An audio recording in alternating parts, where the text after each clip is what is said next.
Live from San Francisco, California, I'm Adrian Manns here at The Money Show with John Buckingham of The Prudent Speculator. And I wanted to talk to you about the media. What do you think the media effects are on what's going on in the markets and investing? Well, it's really a struggle for investors these days because you're bombarded with stimuli from entities like CNBC or financial publications and even the mainstream media. You know, we're always fascinated how, you know, where people are telling investors that it's time to protect your portfolio and keep your money safe, but it's only after we've had a big downturn, you know, and the time to keep your money safe and all that is when you set your asset allocation mix, because stocks are going to fluctuate. You know, you have 10% declines are not unusual. We've had them in the 42 years we published our newsletter. There have been 25 years with 10% declines. Right. It's not unusual to have volatility. People need to accept that you're going to have it, and frankly, to make sure that you don't overreact to stimuli you might get.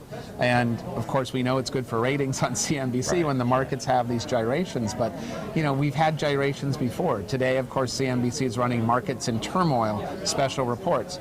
Well, I had one I featured here at the show that looked like it was from this week, but it was actually from 2011. Well, the Dow was at 11,000 in 2011, and markets were in far greater turmoil then, with the S&P downgrade of debt and the government shutdown and all sorts of scary things, than they are today with the threat of tariffs and all that. I get that there's lots of things to worry about. I'm not Pollyanna, but valuations, in my mind, especially with where interest rates are, have discounted a whole bunch of bad news. And frankly, everybody's now worried about a recession because of the inverted yield curve. But if you actually study market history, you will see that stocks actually perform fine in the year ahead of a recession, and frankly, they do well in the 3-5 year timeline after a recession has happened. So yes, if we can time the recession perfectly, that year after the recession has begun, then stocks sort of tread water on average.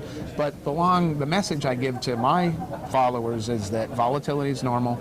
As long as you have a long-term time horizon, you accept that fact, and hopefully you can take advantage of some of the opportunities that the stampede of the herd has created in various industry sectors and stocks. Yeah, fear is very good for ratings, I think, right? And this 24-hour news cycle makes it very difficult for people to stay objective. So a lot of the folks we've been talking to here, the psychology of this thing is what's very hard for them to overcome, right? And I think that's the effect that news is having. So, you know, what else would you like to talk about? I mean, do you have advice in general for people about? Well, the advice is literally to not check your portfolio so often. You know, put your smartphone away. Right. You know, one of the things that's fascinating is that we are now in this low-cost trading environment, right, where you can move, you know, massive sums of money for very minimal friction costs, right? If it's ETFs, no commissions, and basically, you know, very minimal bid-ask spreads.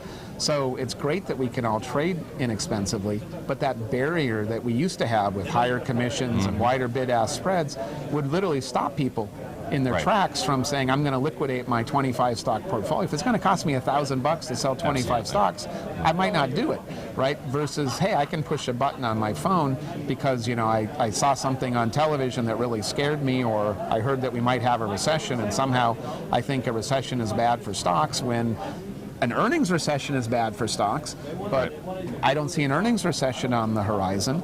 And I think that investors have overreacted to the possibility of a recession. You know, the fascinating thing is today the probability of recession has jumped to 35%. Well, the last time we were at 35% probability of recession was August of 2011, a fantastic time to be buying stocks. Right.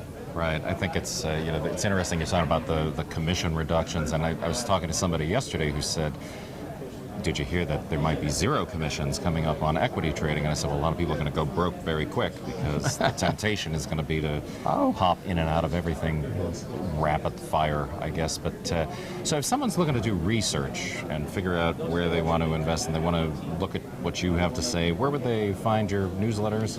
Yeah, we're at theprudentspeculator.com. We publish the Prudent Speculator newsletter. It's a value-oriented publication trying to buy stocks that are on sale, inexpensive, multiples of earnings, book value, sales, generally higher dividend yields. And we've been publishing our newsletter for 42 years. I've been at it for 32 years, and so we have a very good long-term track record. But we know we're not for everybody. You know, if you want to get rich quick, probably not our Right. publication. If you want to grow wealthy slowly, we think we have a great strategy that can help folks achieve that, but also to sleep at night when the market has its inevitable hiccups. All right, thanks, John. So be sure to check it out. It's Prudent Speculator. I'm Adrian Manns, live from The Money Show.